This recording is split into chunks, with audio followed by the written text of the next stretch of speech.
Bueno, siguiendo los videos que están en relación con los efectos de las obligaciones, nos vamos al video número 3, ¿ya? Y con este concluimos el tema del efecto de las obligaciones, recorriendo cada uno de los tópicos contemplados en este tema. Por cierto, estamos dentro del derecho civil de las obligaciones. Finalmente, nos corresponde revisar la indemnización de perjuicios y específicamente la evaluación judicial de los perjuicios. Es bien importante cuando ustedes en los exámenes pronuncian cada palabra, sea con una adecuada verbalización. No vamos a hablar de evaluación de perjuicios, evaluación de perjuicios con A. Y dentro de ese mismo contexto tenemos el juicio indemnizatorio. Hay ciertas características del juicio indemnizatorio. ¿Cuáles? Hay que tener presente la figura de la prescripción. No hay reglas especiales, así que la doctrina piensa que deberá seguir las reglas generales. 5 años como ordinaria, porque deberá aprobarse el incumplimiento. Excepcionalmente, las obligaciones moratorias en dinero son ejecutivas. Luego tenemos la competencia y procedimiento. Será de competencia civil, a menos también constituya delito el incumplimiento, y se tramitará conforme al juicio ordinario y conjuntamente con la resolución o cumplimiento forzado según el caso. Y el otro aspecto que es clave tener presente es la determinación de perjuicios. Es lo que denominamos evaluación judicial. En lo demás se rige por las mismas reglas que en materia extracontractual. ¿Quién está obligado a pagar? La pregunta clave. Hecho o culpa de uno de los deudores. Regla general, paga el culpable. Excepciones, codeudor que por un hecho o culpa suya hizo imposible la obligación. Hecho o culpa de varios deudores, regla general, da acción solidaria de indemnización. Es bien importante tener presente estos aspectos, ¿ya? Por otra parte, la evaluación de perjuicios, la indemnización nunca puede ser objeto de ganancia para el acreedor. Está de más regresar bastante atrás en esta historia de los videos, cuando nosotros vimos los principios generales del Código Civil, ¿ya? Y entre algunos de los principios está el no al enriquecimiento ilícito, ¿ya? Y desde allí podemos desglosar y seguir revisando temas en relación a esto. Es importante entender aquí la figura del daño emergente, el lucro cesante, súper importante. Daño emergente es el empobrecimiento real y efectivo que sufre el patrimonio del acreedor. Ese es el daño emergente. Y el lucro cesante, la utilidad que deja de percibir el acreedor por el incumplimiento o cumplimiento tardío de la obligación. Puede ser excluido por las partes, como por la ley. Ejemplo, cuando el arrendatario es turbado en el goce de la cosa por hechos que el arrendador no podía saber, ¿ya? Perjuicios previstos son los que se previeron o pudieron preverse al tiempo del contrato. Perjuicios imprevistos, ¿ya? Aquellos que no pudieron preverse. El deudor responde siempre por los previstos, y de los imprevistos responde cuando así lo han estipulado y cuando hay dolo. Clases de perjuicios. Es importante en este sentido los perjuicios compensatorios y moratorios. Tenemos los perjuicios directos e indirectos. Tenemos los perjuicios materiales y morales. Tenemos los perjuicios como el daño emergente y el lucro cesante, y tenemos los perjuicios previstos e imprevistos. Es importante en este sentido comprender que el daño moral en materia contractual se rechaza, ya que Andrés Bello no consideraba el tema de daño moral al redactar el Código Civil, y existe una norma expresa que limita las indemnizaciones al daño emergente y al lucro cesante, ¿ya? Este es un tema doctrinal de discusión. Sugiero ver el Código Civil del profesor Barrientos, un código comentado, de tapas rojas, de Legal Publishing. Un excelente material que creo que en este sentido complementa lo que estamos hablando. Ahora veamos la evaluación legal y las reglas. 1. La indemnización se traduce en el pago de intereses. 2. El acreedor no debe probar nada. 3. No se produce anatocismo. 4. Las rentas, cánones y pensiones periódicas no devengan intereses. ¿Qué requisitos?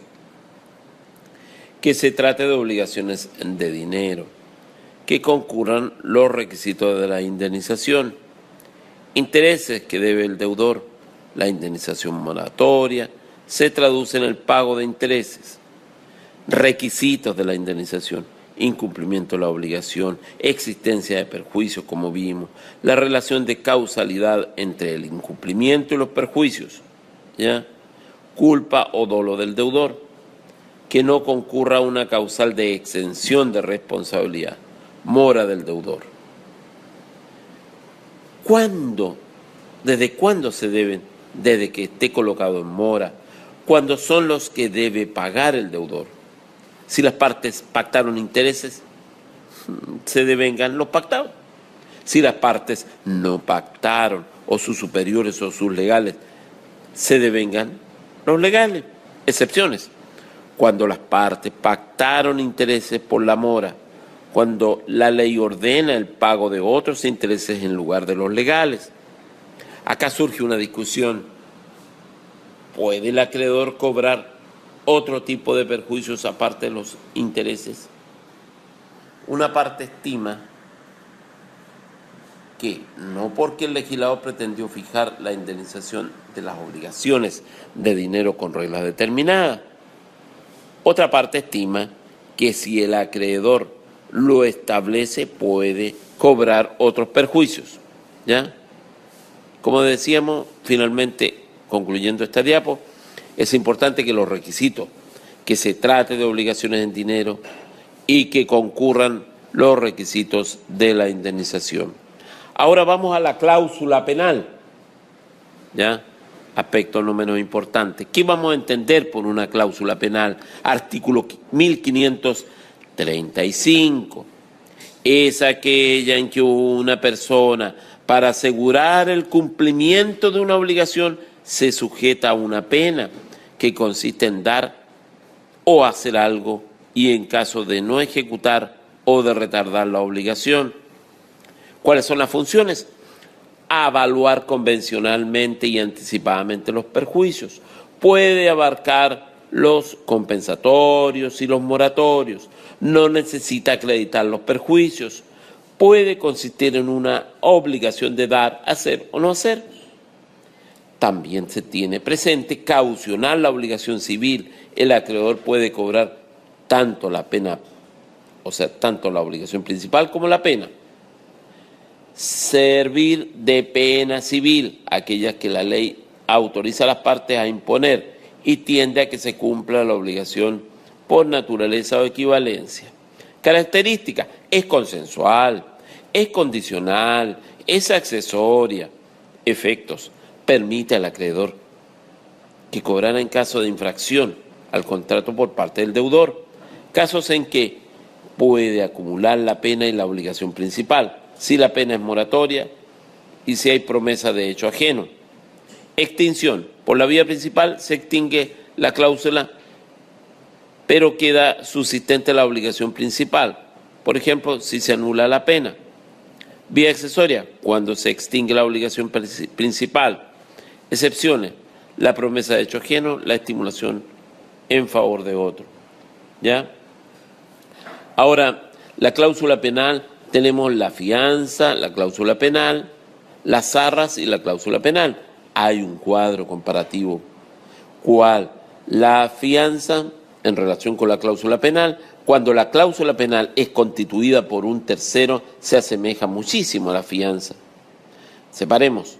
Cuando la fianza solo se refiere a obligaciones de dinero, la cláusula penal admite obligaciones de todo tipo. En el caso de la fianza, el fiador no puede obligarse en términos más gravosos que el deudor principal. En la cláusula penal tiene como límite la lesión enorme. En el caso de las arras, garantizan la celebración de un contrato y en la cláusula penal garantiza el cumplimiento de una obligación. Por otra parte, en las arras existe una entrega actual de dinero y en la cláusula penal existe entrega solo en caso de incumplimiento. La cláusula penal enorme, en los casos de los contratos conmutativos, se rebaja la pena hasta excede el duplo de la obligación principal, incluida la pena. Mutuo, máximo el interés convencional. ¿Ya? Obligaciones de valor inapreciable o indeterminada lo determina el juez. ¿Ya? Por otra parte, tenemos la excepción de contrato no cumplido, exceptio non adimpli contractus, es la que corresponde al deudor en un contrato bilateral para negarse a cumplir su obligación mientras la otra parte no cumpla o se allana a cumplir la suya. Se le ha reconocido como excepción perentoria en el juicio ejecutivo. La característica envuelve cierta forma de autotutela, tiene justificación en la causa y fundamento de equidad. Requisitos: que se trate de contratos bilaterales, excepción en el juicio de reconvención de pago, que la contraparte contra quien se opone no haya cumplido ni esté llana a cumplir, que la obligación del acreedor contra quien exige se opone sea exigible, buena fe de quien opone la excepción. ¿Qué efectos? El deudor impide que se fuerce a cumplir mientras su contraparte no lo haga a su vez. ¿Ya? Indirectamente fuerza al acreedor a cumplir. Ninguna de las partes está en mora mientras la otra no haya cumplido ni esté llana a cumplir. ¿Ya? Veamos la prelación de créditos. Esto ustedes lo van a ver seguramente en derecho comercial, digamos como bastante detallado, cuando íbamos a ver las clases, todo eso. Sin embargo, quisimos agregar algo aquí y definirlo, ¿ya? En este sentido es clave entenderlo bajo la perspectiva de los actos de comercio, ¿ya? Cuando nosotros veíamos los actos de comercio, veíamos esto de la prelación de crédito. Y generalmente cuando, lo digo como un hecho anecdótico, cuando ya el alumno en derecho comercial se encuentra en una situación apremiante por falta de nota y todo eso, generalmente a la complejidad de las materias se suma algo que es casi recurrente en derecho civil. Hábleme, por favor, de la prelación de crédito. Y precisamente no le da el suficiente interés al tema y no lo toma en cuenta. El artículo 1614 dice que el abandono voluntario que el deudor hace de todos los suyos a su acreedor o acreedores cuando a consecuencia de accidentes inevitables no se haya en estado de pagar sus deudas. ¿Ya? En este sentido tenemos un requisito al deudor civil: buena fe, declarada judicialmente, que no haya incurrido en causales de exclusión. Como decíamos en derecho comercial, nosotros lo vemos con motivo de la quiebra, que es el juicio universal que tiene por objeto realizar en un solo procedimiento todos los bienes de una persona con las excepciones legales. ¿Ya? Y Característica: es personalísima, irrenunciable, irrevocable, universal, ¿ya? Y vamos a ver el beneficio competencia, ¿ya? Del artículo 1625. Es el que se concede a ciertos deudores para no ser obligados a pagar más de lo que buenamente puedan, dejándoseles en consecuencia lo indispensable para una modesta subsistencia, según su clase y circunstancias, y con cargo de devolución cuando mejore su fortuna. Las características: fundamento humanitario, personalísimo, provisional. Deudores con este beneficio: familiares, consorcios, donantes, ¿ya? Efectos: deja al deudor lo indispensable, ¿ya?, para una modesta subsistencia, alimentos congruos. Paga las deudas hasta el monto que alcance. Debe pagar cuando mejore su fortuna. La prelación de crédito es aquella que tiene por objeto determinar cómo se pagan los distintos acreedores cuando concurren conjuntamente para el cobro de los créditos. Hay ciertos privilegios. Es el derecho que el legislador otorga un crédito en consideración a la naturaleza y que habilita a su titular para vagarse con preferencia a otros acreedores. Clasificación: según el Código Civil, primera, segunda, tercera clase, ¿ya? Característica: constituyen una garantía, pero no una caución. No son derechos reales ni dan derecho de persecución, son estrictamente legales. Es inherente al crédito, no a su titular. Según los bienes especiales generales, prendas y restantes. Y como digo acá en este pequeño esquema, lo definimos como un círculo. Tenemos lo de primera, segunda, tercera, cuarta y quinta clase, ¿ya? Este esquema como para la memoria. Ahora, dentro de los privilegios de carácter general recaen sobre todo el patrimonio del deudor, excepto bienes inembargables.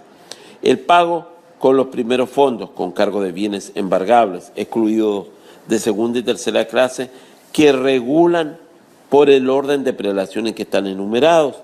Si hay más de un crédito de un mismo número, se pagan a prorrata, ¿ya? Costas judiciales, ¿ya?, causadas en interés general de los acreedores, expensas funerarias, gastos de enfermedad del deudor, gastos de la quiebra, remuneraciones de los trabajadores, cotizaciones, gastos de subsistencia del deudor a la familia, indemnizaciones legales y convencionales de origen laboral devengadas, ¿ya?, con límite de 3 ingresos mínimos mensuales por año de servicio por cada trabajador por 10 años. Créditos del fisco, los impuestos de retención de recargo, ¿ya? Por otra parte, los créditos de segunda clase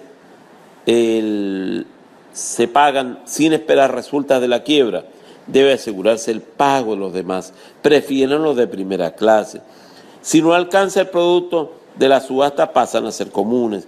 Por regla general, no concurre porque implican la tenencia de un bien determinado.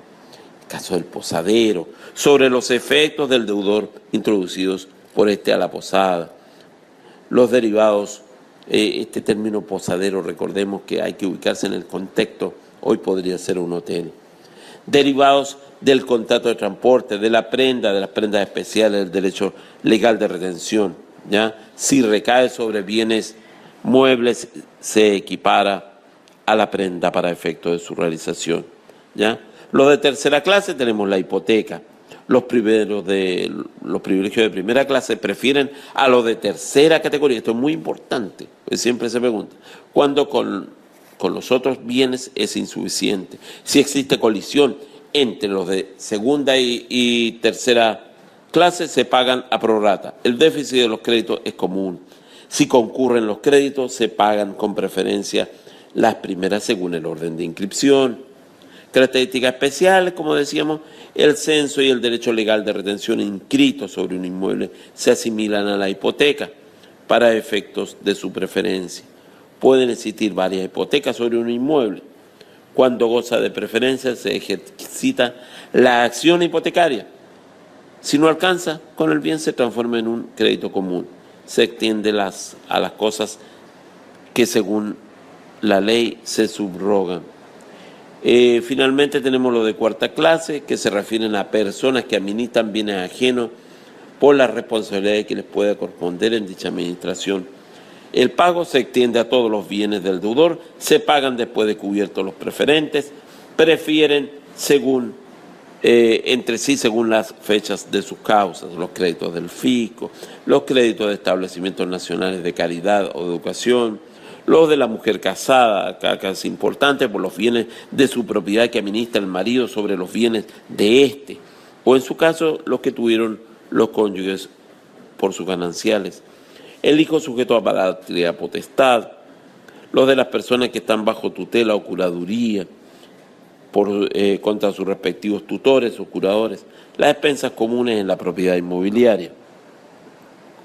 Finalmente, concluyendo, tenemos los créditos de quinta clase, comunes ordinarios o quirografarios, ya aquellos a los cuales la ley no confiere preferencia para su pago. Originarios nunca han tenido preferencia o privilegio. Derivados, aquellos que tuvieron privilegio pero no alcanzaron a pagarse íntegramente. El pago a prorrata sobre lo sobrante de la masa concursal sin consideración a su fecha.